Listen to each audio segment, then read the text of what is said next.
Hello and welcome to my narrated build of a rollaway observatory, the Event Horizon Observatory that I built. That's what I named it.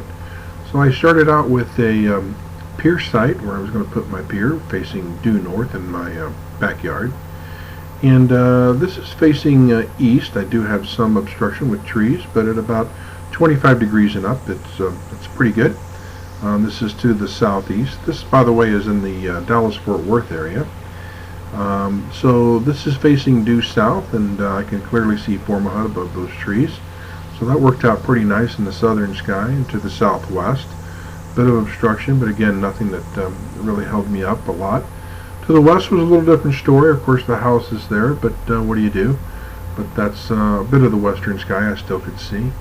And then to the northwest, as long as it was wintertime, I could see some through the trees, but summer was a different story. So there's the pier hole. I went down about 2.5 to 3 feet with a bell shape in the bottom. Again, this is the Dallas area, so there's not a lot of freezing going on. So I went ahead and placed the floor of the shed that I was planning to put on it. Now this is a Keter 4x6 shed that you can get on Amazon for about $500. And I put it in there to make sure that it would fit the framing nicely once I poured the concrete. Went ahead and cleared the site and got rid of the grass with that garden weasel that works out really well, and cleaned it up a bit and got it all nice and level with the forms for the concrete. And went ahead and added my rebar and tapped them down about a foot into the ground, and then added gravel and stringed them together with some wire. Added some gravel to the top as well. And then bought one of these. If you don't have one, you should rent one or buy one, because they really will save you a ton of work. So I went ahead and put the sonotube in place. I went with an 8-inch pier and put it in place and made sure that it was level, actually on both sides. Make sure it was nice and level. And I had made the pier template, the pier plate template, in advance. And I put that, and I only filled the concrete up about 4 inches from the top, so I could have room to put my hand underneath the pier plate to take the mount on and off. So there's a shot of it now as it's curing. I let it cure for about a week or two. That's looking due north.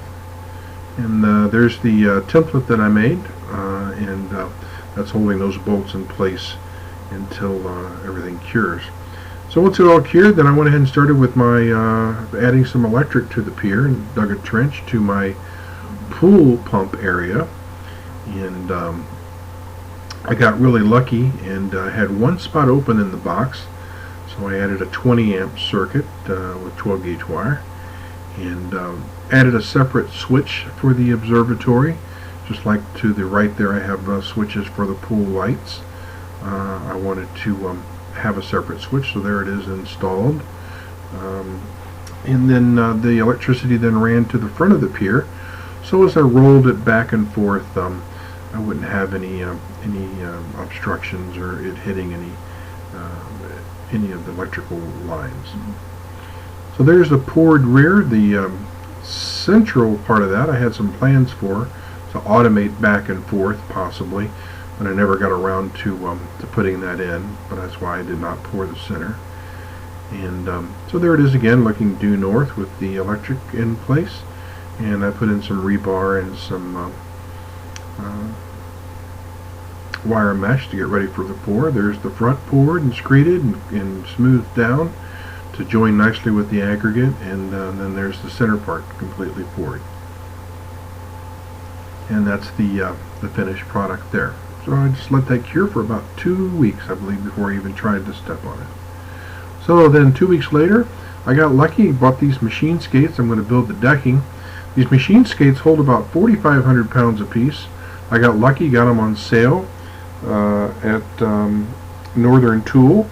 And those dogs on the side, you'll notice a little later here in the video, those come in really handy to help keep this whole thing on the ground during high winds. So I made the decking. I got some 4x4 womanized with some 3/4 inch plywood, and then lag bolted it all together and added the floor to the shed to the top of that and bolted it down. so it can roll back and forth. And there's a shot of the rails that I had bought. These rails are heavy-duty rails. I actually bought them in the electrical department at Lowe's. They hold spotlights in theaters and so forth.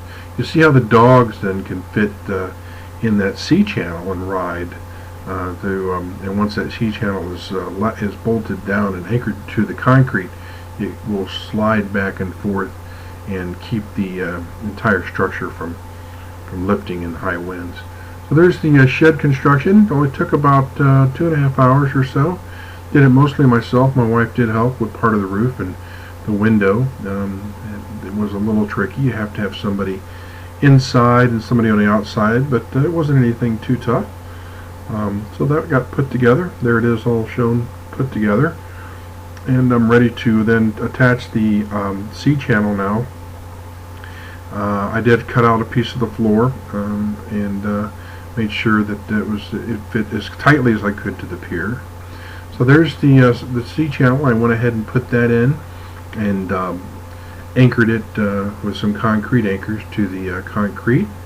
And there it is with the channel installed, rolled backwards. That worked out really well in the nighttime. It's a little bit of a hazard. You have to be careful stepping around it. But I was going to put some glow-in-the-dark paint on it just to give a little luminance, but I didn't get around to that. So there's another shot of it with the C-channel, and there it is put together. That's some decorative trim I put on the bottom. That's that composite decking material that you can buy. It's relatively expensive, about 20 bucks a board, an 8-foot section. But it was gray and it matched, and I liked it, so I used it for the bottom to cover the skates and kind of give it a more finished look. There's a shot of it from across the pool. So it's time for the pier plates. These are Dan's pier plates. Great guy, great company, real good quality product.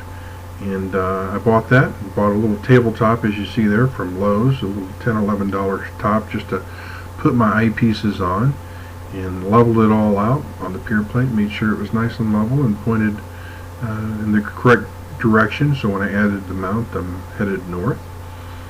And so after that, I went ahead and added some shelves to the inside to get that ready for some remote control for computer controlling the mount and the telescope and cameras. And there's the CG5 mount that I added. I do have quite a bit of equipment on top, so I require just a couple more counterweights than probably most. There's the C8 XLT Advanced Series Celeste that I added to the pier. There it is, ready for wires to be ran. And ran all those and added the camera, guide scope, and the guide camera, and that's a picture of it all sitting inside, rolled forward. The doors did shut and it did clear the roof, so I was very happy. And there's a picture from inside looking at the scope. And you'll notice I ran the audio-video cables separate from the power, which is at the bottom in conduit, and I ran the video cables mid-wall. And started adding some computer equipment. And there's another shot of it. I put a little flap door at the bottom down there just so I wouldn't break an ankle or break a leg at night. It's very dangerous, so I went ahead and added one of those on hinges so it shuts when I'm inside, and it swings up so it allows the pier to close when it's rolled, or the doors to close when the pier is rolled forward. I did save a piece of the floor that came out that I cut out and put a little piece in so it custom fit around it so it keeps any varmints out while it's in the closed position. And while I'm using, I just hang it on the wall. There's all my equipment I brought in with my eyepieces and camera equipment and all the stuff that we tend to accumulate. I did add a little quality audio, so I do broadcast on Night Skies Network as Event Horizon Observatory. So I added a microphone and a little corkboard to pin up items.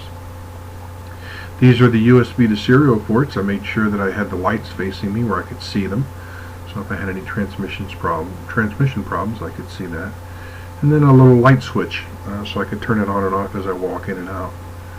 And I added this little nice thing. It's a ventilator. It's a crawl space ventilator that operates and kind of pulls air in. There's a camera I added to the eaves so I could watch the scope at night, as you see there. It does have night. It's a zero lux camera, so I can see infrared and I can see them, so I can watch for cord wrap. Because as you see, a lot of cables, and a lot can happen there at night if I'm not watching it when the doors are shut. So there's a shot at night, and I do again. I broadcast on Night Skies Network, and there is some climate control that I added. That's a air conditioner and heater. I bought it from Amazon. I don't remember, probably I think it was around $400, and that added air conditioning and heating to the little 4x6 area, and boy, I tell you, it really will blow you out of there. So it worked really well. And then I added a video sender, so everybody doesn't have to crowd around a small observatory like this, so I can broadcast then wirelessly. There's a picture from the infrared camera on the roof of the observatory, and then there is a broadcast of white light solar that I added to the back patio area, so that people can sit around and watch what you're broadcasting without having to crowd around your observatory. There's a shot of the white light broadcast that I was doing, and another shot facing north, and yet another shot facing east. So I needed to put some landscaping in to kind of finish it up and kind of get rid of some of the rough edges. So I went ahead and bought some fill dirt and spread that out nice and even. Used the back part of my rake to do that, and did it on both sides. And once I put some sod in and a couple of mows from the lawnmower, it all blended in quite nicely. And there it is with the sod put in, and the piece in the front added for the decorative trim, and there's the finished observatory. So hopefully that has given some of you some insight, and I appreciate it. And everybody have a great day and clear skies.